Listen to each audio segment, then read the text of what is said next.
Sur ces images aériennes, le centre spatial guyanais de Kourou et plus spécialement le bâtiment Jupiter 2. Jupiter 2, c'est de là que nous suivrons en direct le vol Ariane Espace 124. Mesdames, Mesdemoiselles, Messieurs, bonjour.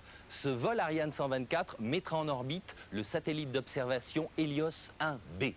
Pour m'assister dans les commentaires en français, Claude Bernat d'Ariane Espace. Et pour les téléspectateurs anglophones, eh bien, c'est Joshua Jean-Paul qui assurera le commentaire. Hello, Joshua. Hi, Pierre, and hi, everybody. Welcome to Kourou for today's live broadcast of Ariane Space flight number 124.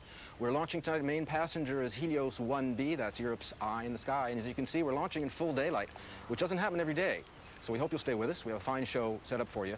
Before we get underway, however, we want you to take a look first at some shots of the gantry withdrawal, which took place about 5.5 hours ago, just behind us here.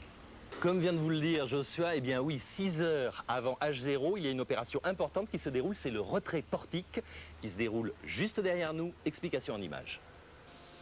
The gantry was removed earlier today. Weighing in at over 800 tons, it's one of Europe's largest mobile structures. It protects the launch vehicle from the elements and provides access to service the launcher before it lifts off.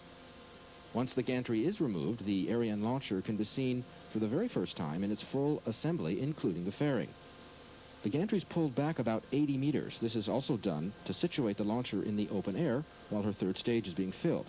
It's one of the last major operations of this final countdown. But you'll be seeing other important events during the broadcast tonight. First of all, the launcher campaign. We'll take a look to see how the Ariane 40 vehicle is put together stage by stage. Then we'll take a look at the satellite campaign for Helios 1B, tonight's passenger, to learn how that spacecraft is assembled and tested. And finally, we have a special film coming up for you, which will explain what we call the automatic sequence, which begins at -6 minutes before liftoff.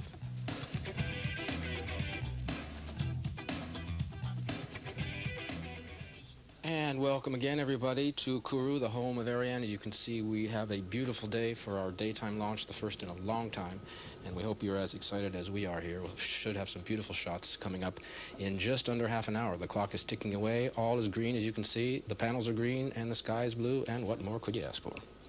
8th launch of the year tonight. You see the VIPs in the Jupiter building who've come down to enjoy it with us, and with you, we hope we'll be with you for the next roughly hour and 10 minutes. The VIP is looking down into the fishbowl where the operational people, the technicians from Ariane Space, the European Space Agency, and the French Space Agency, CNES, along with the customers, the representatives of the passenger tonight, the people from Helios 1B.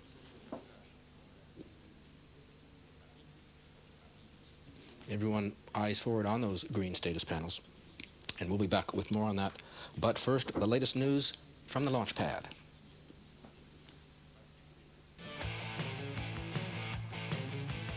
We open our top of the broadcast news page tonight with the last word on an important Ariane 5 mission coming up in 1 week. December 10th is the date for flight 504. The new generation launcher will lift off from its pad here at Kourou, ELA-3, carrying its very first commercial payload, XMM, the X-ray multi-mirror mission, a space observatory for the European Space Agency. Ariane Space flight number 123 was successfully launched on November 13th with a single payload of GE4. The launcher was originally configured with 4 solid boosters, but the first stage was changed a month before liftoff to fit 2 solids and 2 liquids on. 2 missions remain for Ariane to round out the year, 504 on December 10th and a Galaxy 11th on December 21st.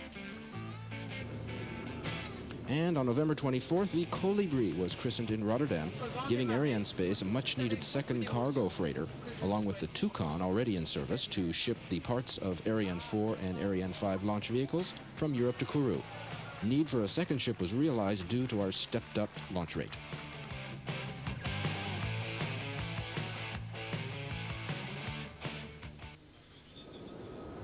Right, all is green, as you can see. 24 minutes until launch of the Ariane 4.0.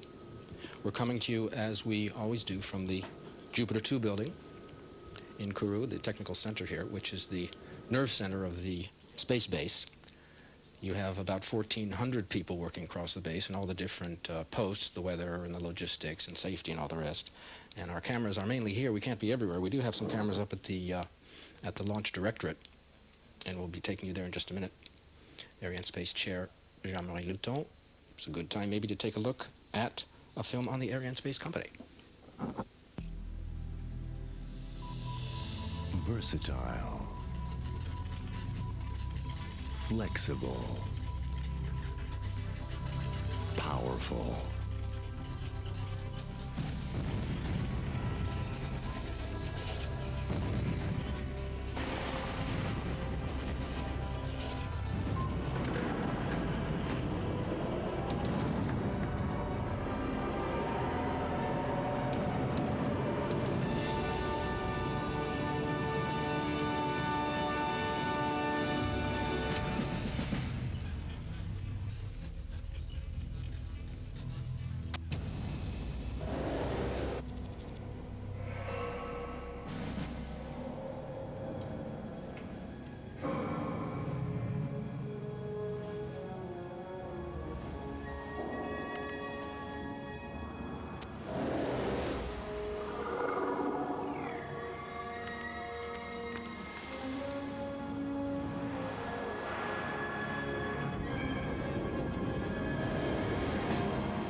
Attention pour le début de la séquence synchronisée, top moins 7 minutes.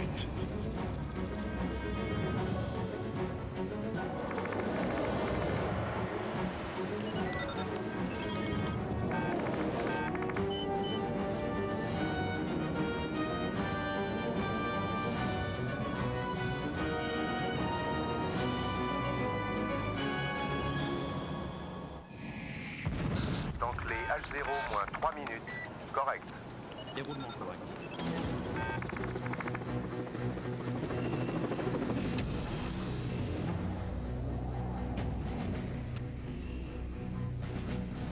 À tous, vidéo, attention pour le décompte final. 10, 9, 8, 7, 6, 5, 4, 3, 2, 1.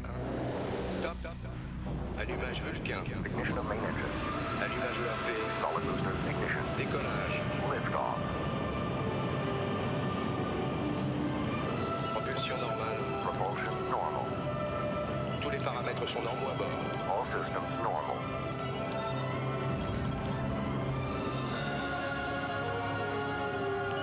Trajectoire normale. All okay on board.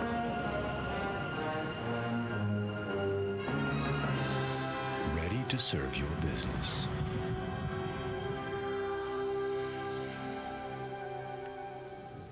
Ready to serve your business. That's the Ariane Space Company, soon celebrating 20 years of service, serving the space business. Christmas Eve 1979, the first Ariane went up, so there'll be some celebrating here in just 3 weeks.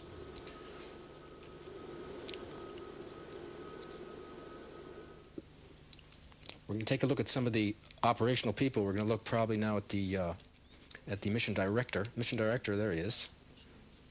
Didier Casse, he's an Ariane Space person, and next to him will be Philippe Maubert, who is a CNES CSG, Centre Spatial Guyanais person.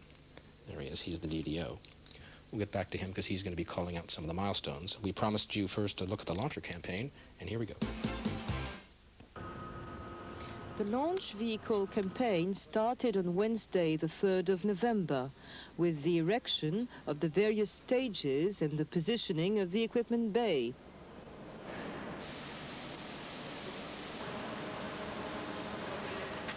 It was followed by the final preparation of engines, tightness and electrical systems checkout operations.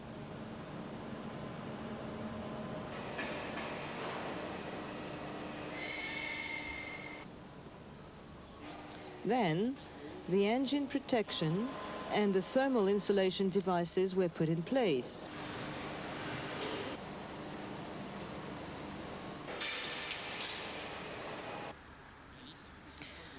following the synthesis control, which took place on the 18th of November, the launch vehicle was transferred to the launch area on the 19th of November.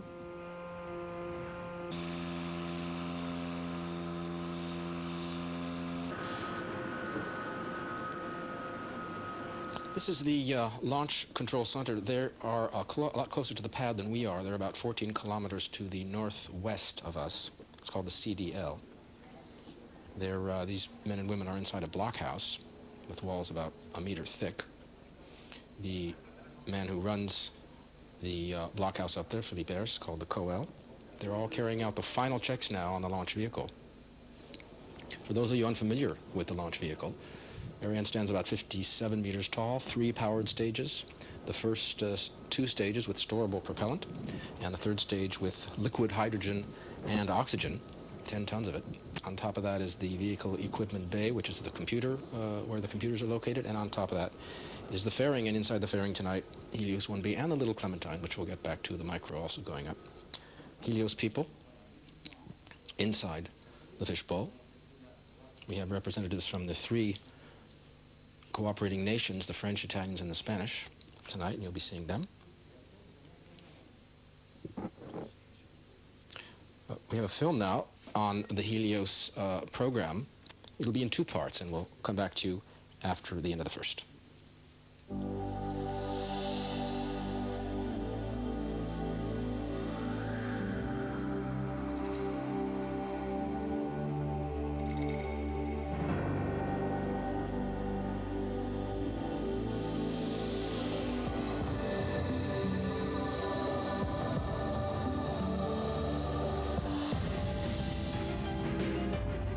To prevent crises, to check the enforcement of treaties, to follow the movement of populations, to help in engaging our forces to assess damage.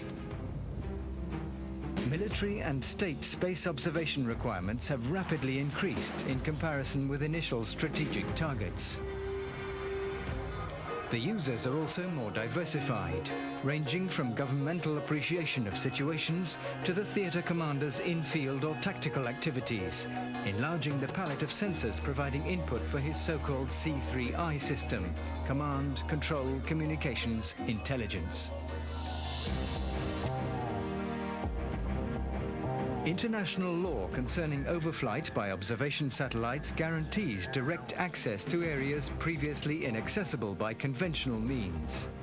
Acquiring dedicated military satellites enables autonomous and confidential management of imagery requests, ensuring a precious gain in time in the race for information and the acquisition of images of unequaled quality. Since 1995, with the launching of Helios 1A, France, Italy and Spain have joined the very select club of world powers possessing such a tool. That launch was the first stage in the military optical satellite program conducted jointly by the general staffs of the 3 countries, the Délégation Générale pour l'Armement and the Centre National d'Études Spatiales. To ensure worldwide coverage, the Helios satellites travel in low orbit, more or less along the meridians. The images are produced line by line as the satellite travels along its orbit. To make the images easier to interpret, the satellites pass over each point of the globe at a fixed sun time. By tilting to the left or to the right, the satellite is capable during each pass of imaging a large area on the ground on either side of the nadir. This provides much faster access to the site selected.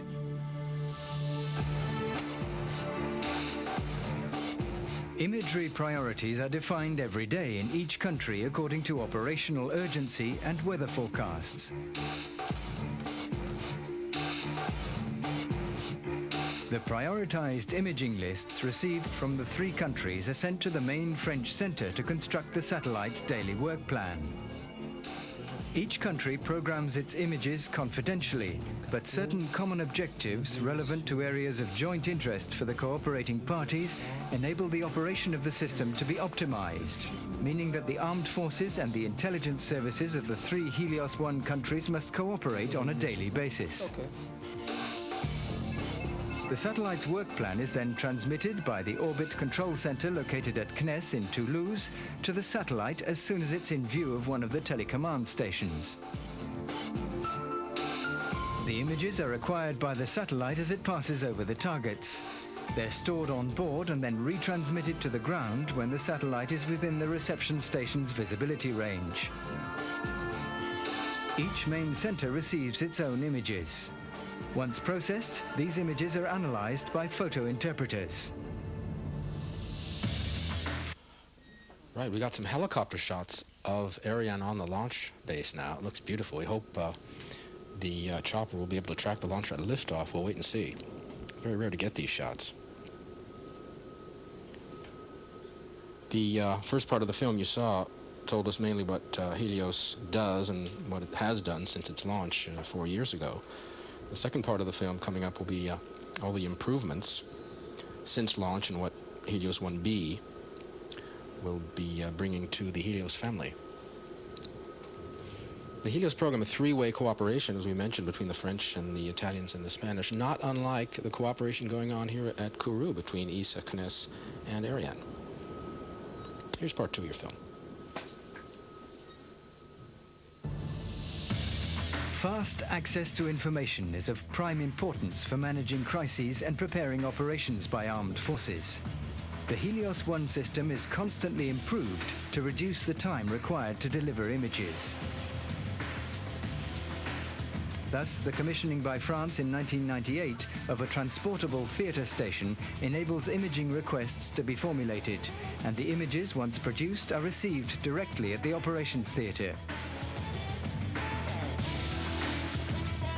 Also providing the end users with remote application filing stations and Helios photo interpretation stations as near as possible to the users again contributes towards reducing lead times for urgent images. The initial operational capability of Helios 1B at the end of 1999 will again improve the Helios services thanks to twin satellite operation. Indeed, the relative positions of Helios 1A and Helios 1B will be optimized to provide very fast access to any site on Earth. This new satellite, almost identical to Helios 1A, was stored at the prime contractor's Matra Marconi Space in Toulouse before being reactivated for launch. By its increased dumping flexibility of the images acquired according to their degree of urgency, the Helios 1B satellite reduces the time required to obtain information, thus meeting the operative's constant requirement.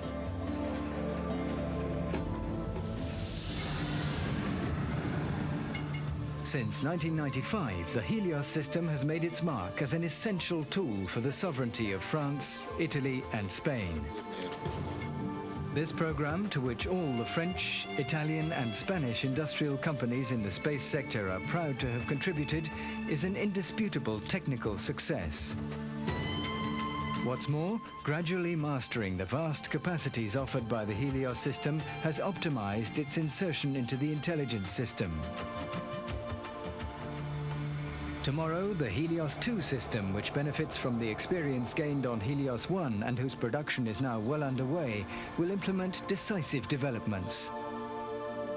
Improved agility of the satellite in orbit, enabling a greater number of images to be acquired.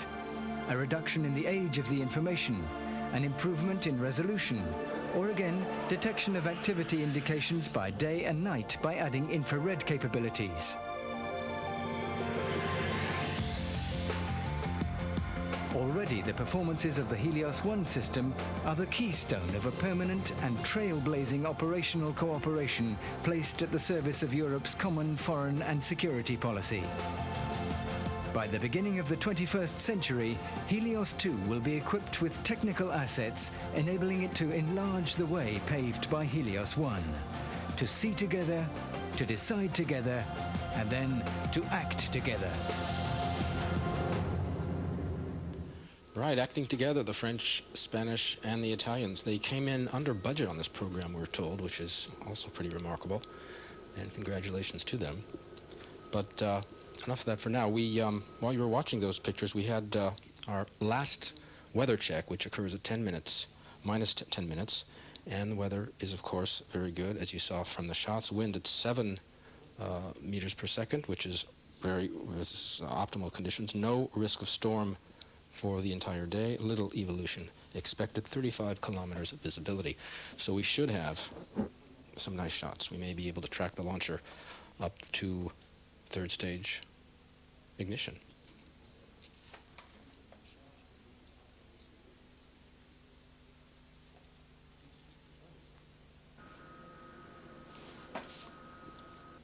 Back up at the CDL. Final checks for them.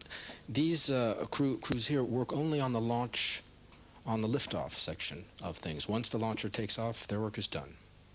You see the Atlantic in the Atlantic Ocean in the background there. Before that, the Amazon rainforest. We are on the base here, 18 kilometers on the northern coast of Kourou, in South America, of course. From here we can shoot to the east and to the north. We go east more often with the telecom satellites because about 3/4 of Ariane Space business is there. But we are going very rarely tonight to the north, where we put satellites into eventually polar orbit, or what they call sun synchronous orbit, the satellites that are inside that fairing there. The 123rd Ariane launch tonight.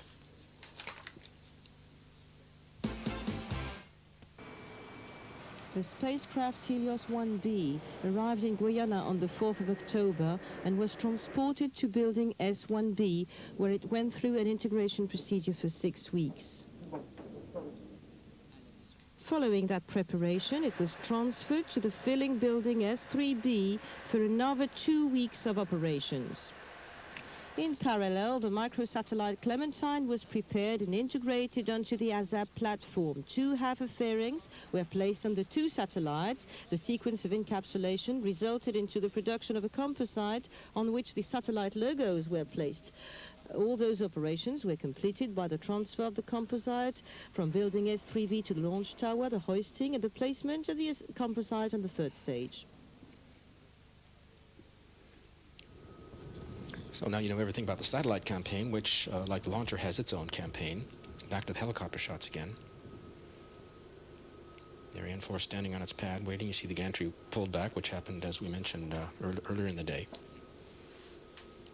All eyes are forward at the green status panels and at the computers as people are watching the information coming in from all across the base, which continues to tell the story, and the story is good, all is green, and we are go for launch in about 6 minutes. Now, in about 6 minutes, you're going to hear the DDO. It's the fellow on the right in the middle of your screen, Mr. Maubert. À tous de DDO. Attention pour le début de la séquence synchronisée.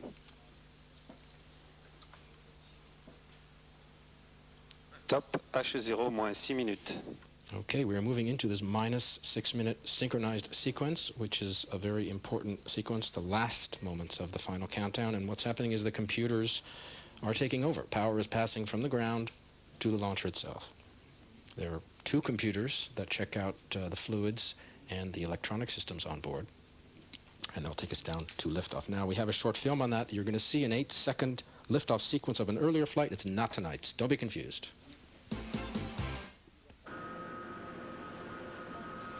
The most critical operations before launch will take place at CDL2. H0 minus 6 minutes, beginning of the automatic launch sequence. During those 6 minutes, both IDA systems, the one controlling the electrical systems, CCE, and the one controlling the mechanical and fluid systems, CCF, will be synchronized on the countdown to carry out a given number of actions. Surveillance of parameters critical for the launch vehicle, switching on of electric relays, closure or opening of valves, pressurizations of tanks. Those actions will gradually bring the launch vehicle and the ground system associated to it from a standby state, which could last for several hours, to a ready-to-launch state. As the countdown goes by, the 3rd stage tanks will be pressurized and isolated. The safety valves will open. The control systems of the 1st stage will be started. The final barriers on the pyrotechnical systems will be lifted. The closer we get to H0, the more critical the state of the launch vehicle becomes, i.e. if the synchronized sequence was to stop for one reason or the other, more and more time and actions will be required to come back to a standby configuration ready for a new sequence. V124 terminé. Moins 1 minute CCE. Moins une CCF en cours. Commutation générale sur bord. Attente moins 28 CCF. PF c'est correct. Moins 40 CCE. Début d'ouverture VHP. Démarrage servomoteur. PF c'est correct. VHP ouverte. Moins 27 CCE. Moins 28 CCF. Début d'ouverture VS. PFS correct, moins 21 CCE. Armement lanceur. LH correct. VS ouverte. PFS correct. At minus 12 seconds, the flight program starts. Minus 5, the cryotechnical arms open, and at H0, the L22 engines ignite. Unité, feu. These computers that she mentioned in the film are checking everything that's vital to the mission's success and safety. Launching anything, of course, is a very complex affair, and Ariane Space and everybody else here wanting to make sure everything is letter perfect. The sort of things that they're checking out are authorizing the final arming of the more hazardous units, like the explosive cords, for instance, that are used to separate the stages, and you'll see that a little bit in a little bit more detail later. They're also loading the exact ignition time into the onboard computer, which is right above those feeder arms. We want to take you to a shot that is the last thing that you're going to see before liftoff, coming up in a moment. The cryotechnic arms, those are the arms in the yellow square there that are feeding the third stage, the liquid hydrogen and oxygen. There's a split screen image of it. Now, the reason it's important is it's the last thing you see before liftoff. These arms have to swing open away from the launcher for the launcher to leave the pad. Now, what these computers are doing, the same computers we're talking about, is that when the countdown goes down to H0, the motors on the first stage are ignited. And then we have a 3.1 second wait until we get a 0.5 second parameter check and analysis of the pressure in those engines to make sure the pressure is all right. Same computers, again, we're talking about are doing that. In 1 second after 3.1, at plus 4.1 seconds, we have a second 0.5 second check to verify and to confirm and to give the okay to go. And then at plus 4.2 seconds, if all is okay, the computer gives the order to throw open the launch hooks, which hold the first stage to the launch pad, and then away we go at 4.4 seconds. So in other words, we have from ignition time to liftoff, we have 4.5 seconds wait. Coming up on the 1 minute mark, now you hear the DDO call out that milestone too. À tous de DDO, attention pour moins 1 minute.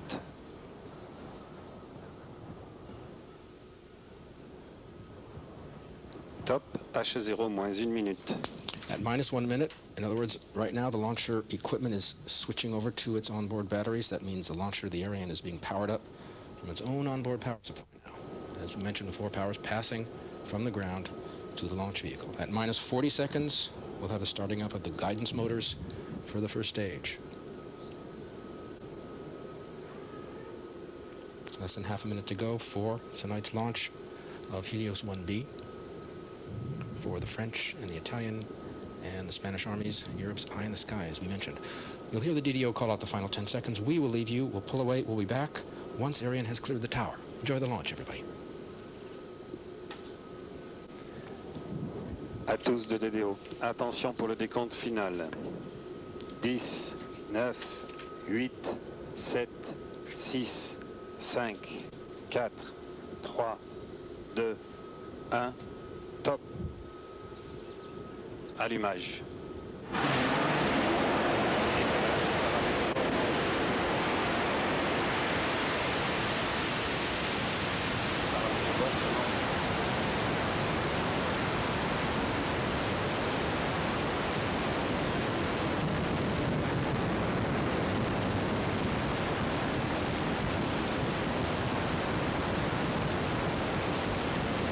Paramètres d'or sont normaux.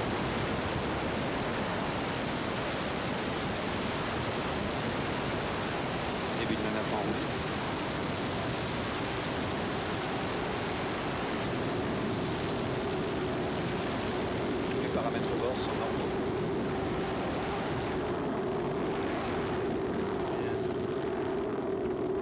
And up into the blue, some very fine shots of this beautiful launch. You see the 4 Viking 5 engines burning. The DDO says all is normal, nominal on board as Ariane rises into the sky. You saw her climb for about 16... bord sont normaux. Everything on board is normal, he says. You saw her climb for about 16 seconds. Fin de la manœuvre en roulis. That's the time needed to clear the pad. Now she's going to swivel over. You see launchers doing this sometime. There she goes. She's turning, tilting. That's for better radio and telemetry contact with the ground. The antennas are on that side. You saw on liftoff maybe some panels falling away from the second stage. That's quite normal. That's a thermal shield which is supposed to break away when the launcher lifts off. There you see her switching over. First stage will burn for about 3 minutes and then be dropped in the drink in the Atlantic. Tous les paramètres bord sont normaux.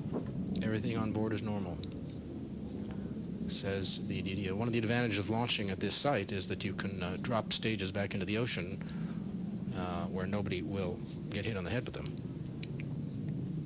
We have no boosters tonight, as you can see. You see the 4 points of light pushing Ariane up. The first stage, when it's burned out, will separate at roughly 74 kilometers altitude, and we'll have some figures coming up which will show you that, along with the speed. Now she's not coming back down to the ground, obviously. Bord sont normaux. You can see the camera's just following her as she passes overhead. Everything on board is normal. No boosters tonight. We mentioned Helios weighs about 2.5 tons, Clementine another 50 kilos. Extinction premier étage. That was the first stage burnout. Séparation premier et deuxième étage. And that was the separation of the first and second Allumage stage. deuxième étage. And the second stage is just lit up. Very clear Les pictures. paramètres bord sont normaux. All is normal on board. Very clear pictures tonight. We're up into the second stage burn now. The first stage burned a couple of tons of fuel per second and gave Ariane the speed it needed. She's going to need for her mission. We're at roughly 73, 75 kilometers up now. The stage separation you saw is done by these pyrotechnic cords that we mentioned. And now on the left-hand side here, all is normal, he says. The cursor climbing up the graph on the left-hand side of your screen, coming up to the point where it says sep quaff, that's separation of the fairing. And you'll hear the DDO call out that in just a moment.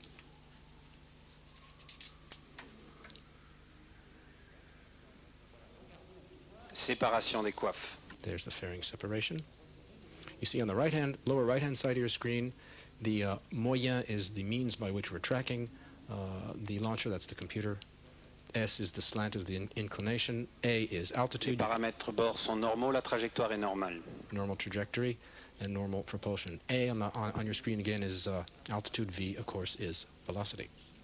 Second stage is burning 1 Viking 4 engine, similar to the engines on the first stage. Burned for about a minute and a half. Will take Ariane up to about 150 kilometers altitude. The cursor climbing up to SEP 2-3, that's separation of the second and third stage. The reason we can let the fairing go now... Les paramètres bord sont normaux et stables. The reason we can let the fairing go now is because it protects the satellite from the harmful Earth elements, wind and rain and sun and all the rest, because satellites are not made to work down here. They're made to work in space. That's why they're kept in clean rooms. Ariane is now up there in a less harmful environment, of course. We try to avoid what we call payload pollution. The fairing is 2 half shells. Extinction deuxième étage. There's the second stage burnout. Séparation 2-3, allumage troisième étage. And second stage separation, you can see it on the upper right-hand corner. And the third stage has begun burning. Ariane moving at about 5 kilometers a second now. That's about half the speed she's going to need to separate Helios. Les paramètres bord sont normaux. We're doing fine on board. We're at about coming up on 4 kilometers a second. 280 kilometers up. The third stage, that's the big one, with the 10 tons of cryogenic fuel, liquid hydrogen and oxygen, will burn for about 13 minutes. And this gives us some time to stretch out, and we can talk a little bit about the satellite, and we can talk a little bit about the Ariane V124, the version that we're using tonight, because it's rather rare that we do that.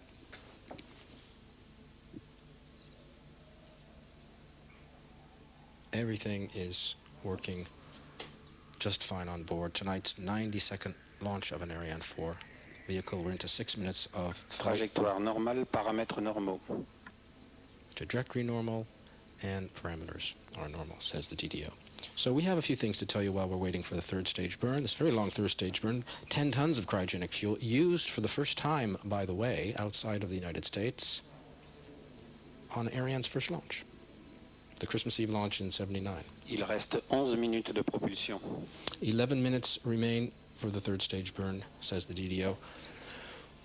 We could go now to some of the topics which we like to discuss with you during the third stage burn. I think before we get to that, though, it might be time for our Ariane Space Quiz, our regular feature. Tonight's question, Ariane Space Quiz number 124. Are you ready? We want to know how many military, or shall we say government, satellites Ariane has launched prior to tonight. Your question again, quiz number 124, how many military or government satellites have been launched by Arianespace before tonight? I know it sounds easy, but there's one or two that you might miss. So while you're thinking about that, we'll have the answer for you in a minute.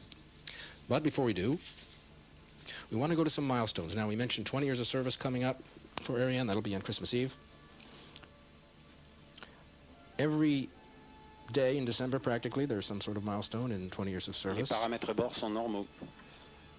December 22nd in '97, Flight 104, we launched an Intelsat, and that was the 12th launch of that year, which was a record. It was also the shortest interval between commercial launches, only 19 days. So the rhythm, we talked about the rhythm, which is picking up in the earlier part of the broadcast in the news page, when they mentioned, when they talked about Colibri.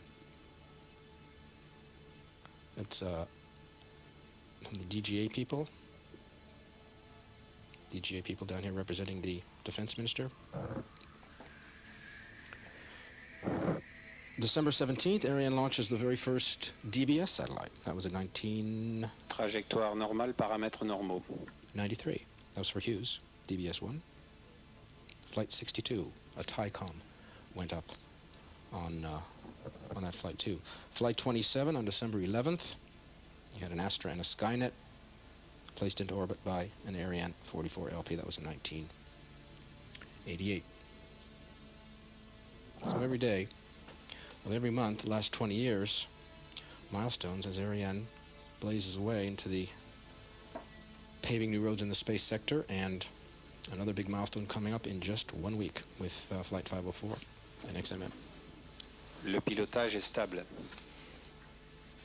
All right, you're looking at the generals and the military representatives of the Italian and Spanish and French governments who are who have been invited down here to enjoy the launch. We have some other invited guests. There's Michel Mignot, who's the director of the Space Center. Everybody waiting. This is the waiting part of the mission. Spacecraft waiting to be separated. And the people, the operational people, the VIPs, and yourselves as much as we are waiting for the news. Another 9 minutes, roughly, of propulsion before separation of Helios 1B, which will go join its brother or its sister, if you like, in its orbit.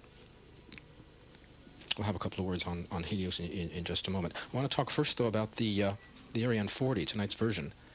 Tonight, we mentioned, is the 92nd Ariane 4 vehicle. There's Ariane Space Director General, young lady, Françoise Bouzitat, surrounded by all the generals. 92nd Ariane 4, we said, but only the 7th Ariane 40, the version with no boosters. Now you see on the lower left-hand side of your screen the satellite coming up on the curve to H10. H10 is another name for the third stage. That's when the third stage will run out of gas. And you see the Helios 1B separation, the point right after that. The former space minister for France, Il reste 7 minutes de propulsion, la trajectoire est normale et les paramètres sont normaux. Everything is normal aboard, as you hear the DDA say. Another right about 7 more minutes to go.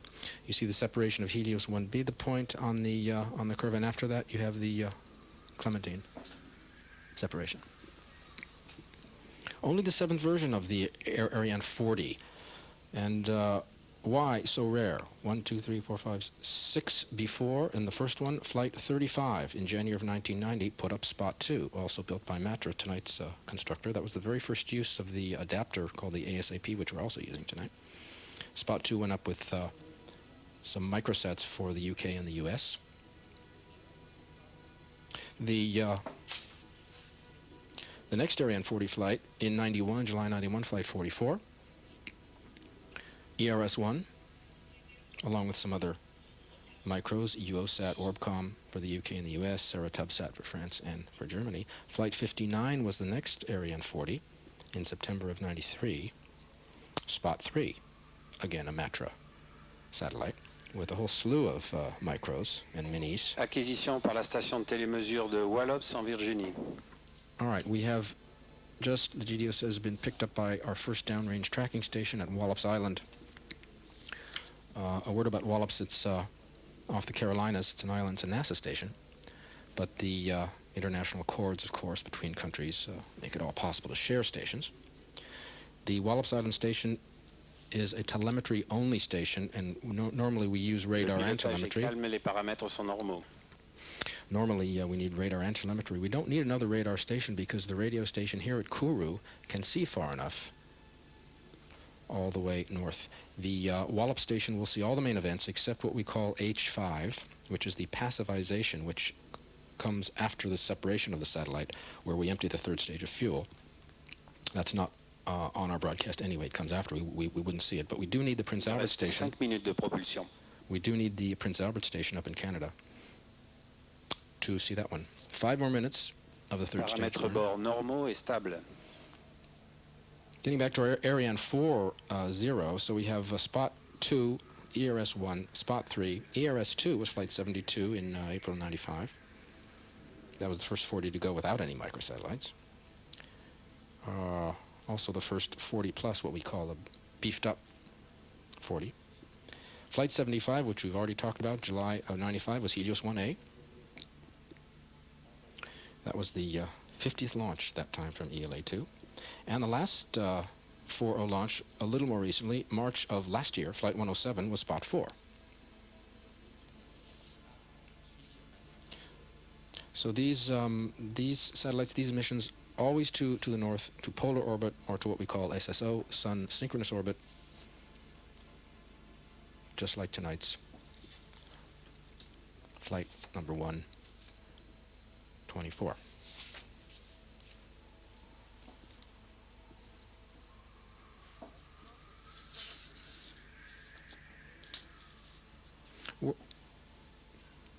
A word about the satellite now, since we're coming up on Helios.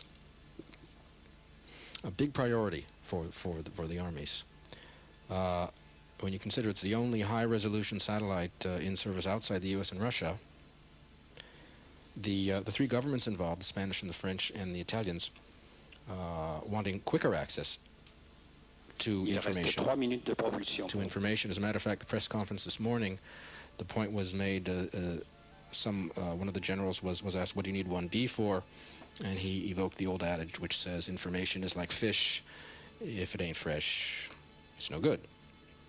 So H1A, since its launch in 95, has been regularly providing these 3 governments with pictures, but the demand has just gone up. And the second satellite will give them twice as many. 1B will make the system more flexible and give them better pictures, better global coverage.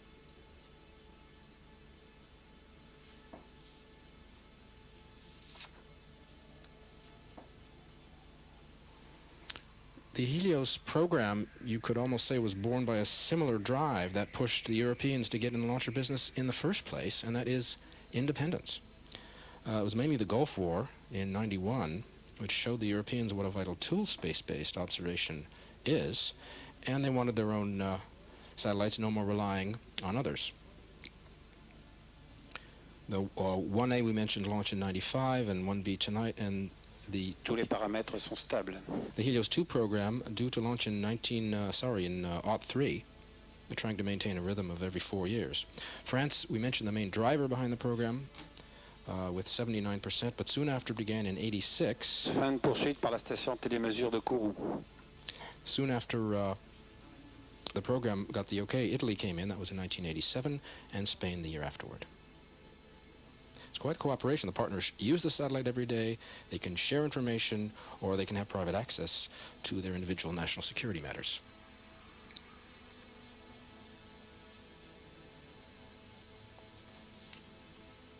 Two more minutes in the third stage burn. Coming up now, there's a big ground system, as you can imagine, for the Helios program. 6 centers in all. This includes the main Helios center, which is near Paris, staffed by about 100 people.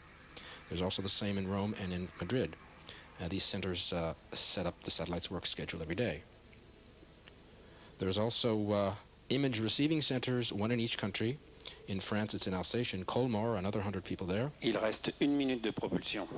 In Italy, it's down south in Lecce, and the Maspaloma station in the Canary Islands for Spain. These national centers establish user demand run by the National Air Force.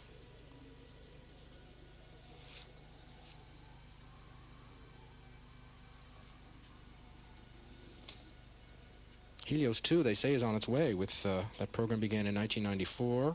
First launch we mentioned, they're aiming at '03. That is, I think, a $1.7 billion program. If those figures aren't right, give me a call up here in the booth at 35862. This is Ariane Interactive.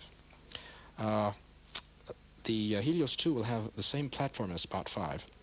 It'll be a lot bigger, though. They're looking at 4.5 tons instead of the 2.5 in tonight's flight. The reason we mentioned have the same platform as Spot 2 is because the Helios program benefited from the Extinction technology. 3e étage. There's the end of the third stage burn. Right on time. Now we have Début de première orientation. We have a series of maneuvers now to orient the spacecraft and the composite in the direction it needs to be separated. We need about 2 minutes for that, and then we should come up with satellite separation. Helios, we mentioned benefiting from spot technology. Séparation Helios 1B. And there's the news. Much quicker than we thought.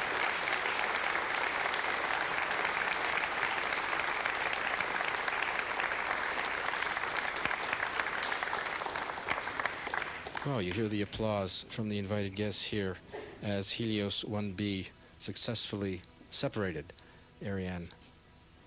In her mission, there's the microsat Clementine coming up. I don't know if we're going to get to see that.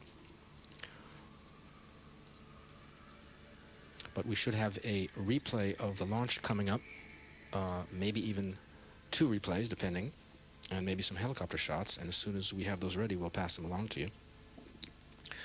But happy faces that appreciated the separation of their satellite Helios 1B.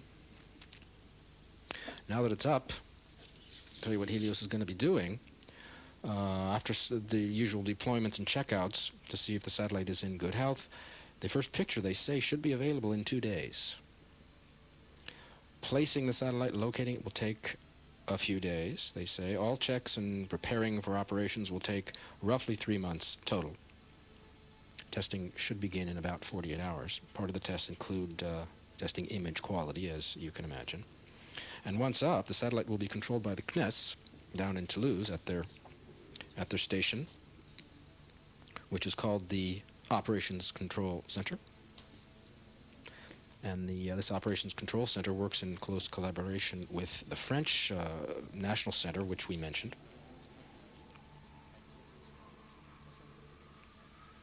CNES, a big player in the development of Helios. In particular, through its development of the SPOT program. Now, the instruments are different between SPOT and Helios, but the platforms are the same. The platform is what handles the piloting and the energy and the propulsion. Helios has better resolution than SPOT, but the same the same general architecture.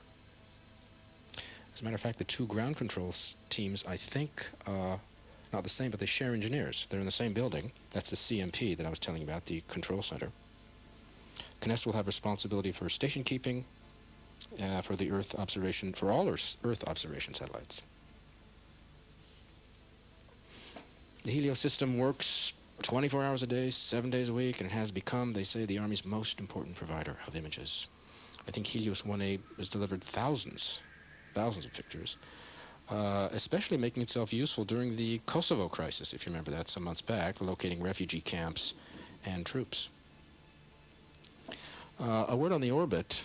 We mentioned sun-synchronous orbit, which is where it is going. It's a low orbit, roughly 700 kilometers, which is a reasonable compromise, if you will, between good resolution, which comes from being in a lower orbit, and a wide swath, which comes from having a higher altitude. It's also high enough, 700 kilometers, to be out of many of the atmospheric conditions, which can age a satellite prematurely. There is separation of Clementine. So the Ariane mission officially over with a successful launch now of the two satellites, the main passenger and the auxiliary. We will await word from our speech givers. We are due to hear from Jean-Marie Luton, Ariane's chairman, and then I think we're going to go to Paris to CNES headquarters, and we'll hear the CNES president Alain Bensoussan. And then we should hear from the defense minister, the French defense minister Alain Richard. We are scheduled then to come back to Kourou and hear, here's your replay. Top. Allumage.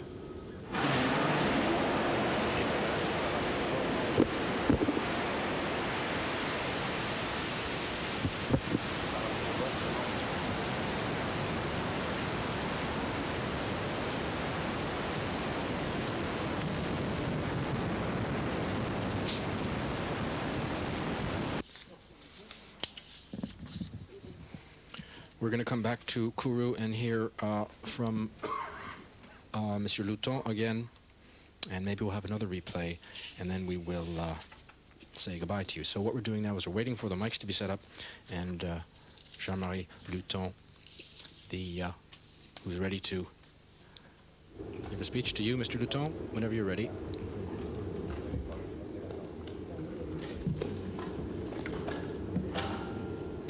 Messieurs les ministres, Mr. Ministers, Messieurs les ambassadeurs, Mr. Ambassadors, Messieurs les parlementaires, members of Parliament, general officers, it is with great pleasure que je vous annonce that I announce the success of the putting into orbit of Helios 1B. For Ariane Space, this success of this mission fits into the heart of the space policy pursued in Europe for 20 years.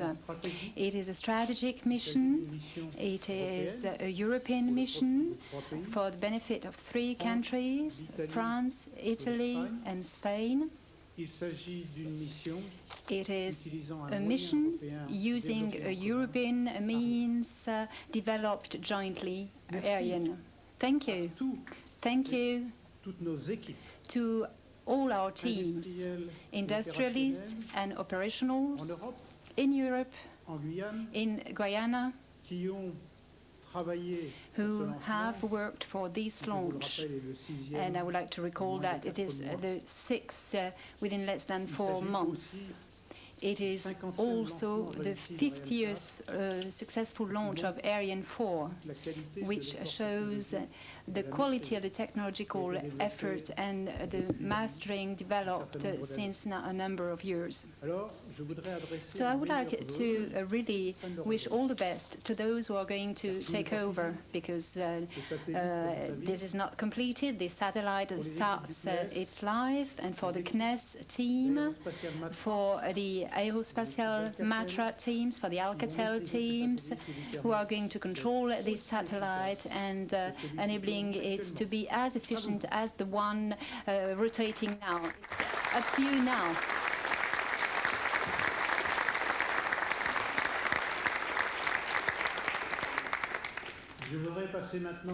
I would like now to give the floor to President Ben Soussan, who is at the CNES, and I would like to tell him, well, now it's up to you.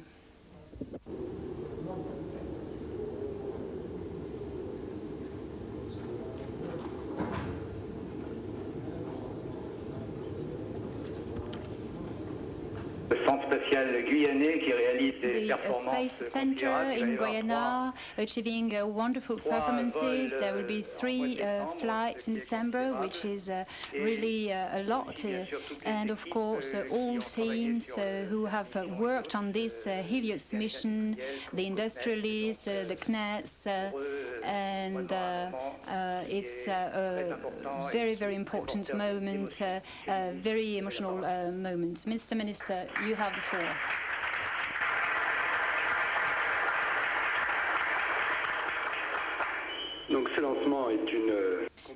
This launch is a complete success, and the first thing is to congratulate all the teams. And I know that there are many people. There was a wonderful cooperation between all the artisans of that success.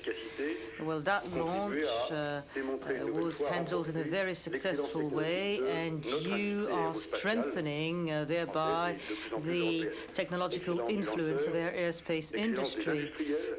You're highlighting the excellency of the launch vehicle, of industrialists, of Matra Space and Alcatel Space, which developed the optical instruments.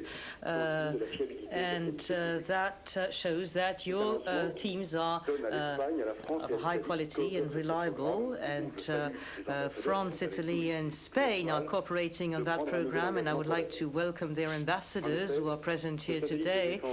And this defense satellite, Helios 1B, will make it possible to follow on the missions of Helios 1A, which still works very well, but at the same time it will multiply by 2, it will double our shot-taking capability. The new satellite, Helios 1B, has improved features in terms of access to information, and it is more flexible in use. I'd like to recall that for modern military intelligence, space systems are extremely important, and I'd like to pay tribute to all my predecessors who gradually developed that program. And I saw that Paul Kiles is there and that he attended the launch. I'd like to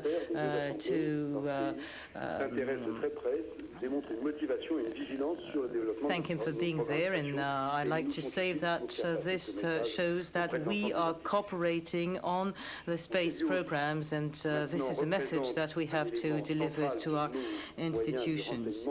Space is a vital means of getting intelligence in order to assess situations in case of conflict. Helios 1 provided more than 3/4 of the information we received during the Kosovo crisis, and it has made it possible to assist international decision makers. But beyond our cooperation with our Italian and Spanish friends, through the European Satellite Center in Torrejon, we can produce images necessary for the supervision of what is happening in Kosovo, where we have a mission. Users will prefer images sent by Helios, so that launch happened at the right time, at a time when we're developing our observation capabilities. And we know that the debate that we're having with all our European partners right now lead us to be optimistic as to our collective capabilities in terms of space observation. I'd like to congratulate you all. I'd like to wish good luck to all those who will be using that satellite. I'd like to give the floor to Yves Glaise, who's representing the Ministry of Defense at the Guyana Space Center, Centre Spatial Guyanais. Thank you, sir. The atmosphere is still very emotional, and I'd like to congratulate also all the teams of Ariane Espace, CNES, DGA, the prime contractors, Space Martin Space and Alcatel Space, all the industrial teams, the French, Italian and Spanish teams on the industrial side. I'd like to thank them for their efforts, which are really properly rewarded today by this great success. The government satellites, Helios 2 and Syracuse 3, and the improvements of Ariane 5 will complete those efforts. It is not only a technical challenge, but also an economic and political challenge. We have to face up to such challenges in order to develop such systems, and that helps us have our right position, especially vis-à-vis the US. And I wish that this European cooperation in this field of space will make it possible to stand up to those technical, economic and political challenges. Once again, congratulations to all the members of the teams. So you heard the... Bien.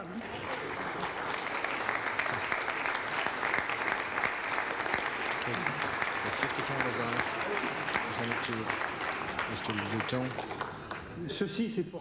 This is for later on. This is to celebrate this 50 years successful launch in a row. But let's say a few words for the future. The next launch of Ariane will be the new version of Ariane 5. It will take place on the 10th of December, here of course.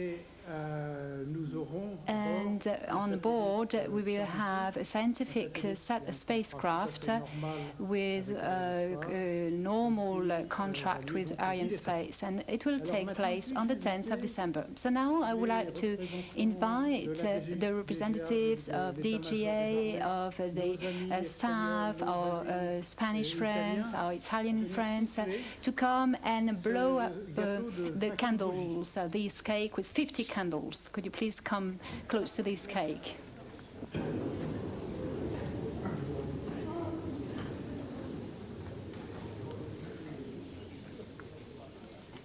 So a very nice ceremony celebrating, as Jean-Marie Luton said, 50 consecutive successful launches of the Ariane family. The representatives from the French, Spanish, and Italian armies, Air Force, are going to help Mr. Luton blow out the candles.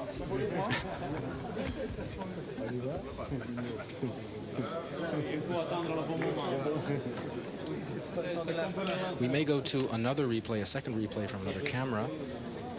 If we have that, we get that in time, we will pass that along to you. While you're watching the festivities, Ariane has contracted with over 200 satellites, and the breakdown by builders of the 86 satellites launched by Europeans, Matra, Marconi Space, tonight's builder, has the lion's share of those with 40. Here comes the replay. 6, 5, 4, 3, 2, 1, top. Allumage.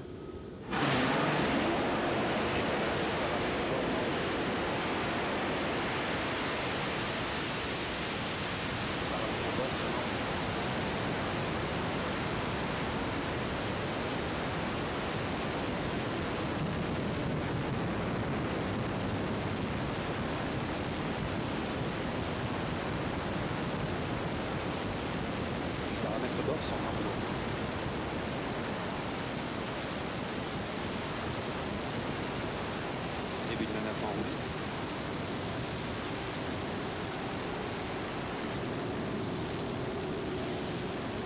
Tous les paramètres au bord sont normaux.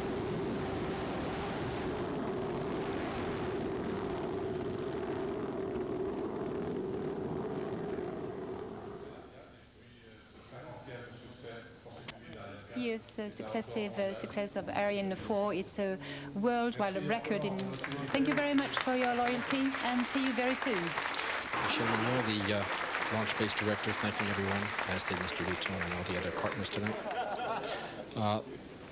Those very fine shots of the daytime launch, we mentioned how rare it is, a daytime launch. We've had 3 recently, of course, the 503, 502, 501 for Ariane 5.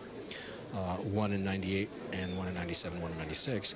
And of course the earlier qualification flights for the launch vehicle, the 3 Ariane 5 flights were also qualification flights, but the very early days of the program, flights 01 it was called actually, 01, 02, 03, and 6 were also what they call promotional flights, and they took place during the day. But the main commercial flights, there only have been 5 of them before today. That was Flight 75, Helios 1, and Flight 63 was a Turksat, and some others. There was the first Ariane 4 in 1988, and Flight 14 in 1985. But we don't want to leave you without giving the answer to the quiz. How many military sats is Ariane launched prior to tonight? The answer, 6. 3 Skynets, 1 Helios, and the 2 you probably forgot was the STRVs for Britain. So with that, we'll see you next Friday for 504. This is Joshua Jampel saying thanks for listening, and we hope you enjoyed the broadcast.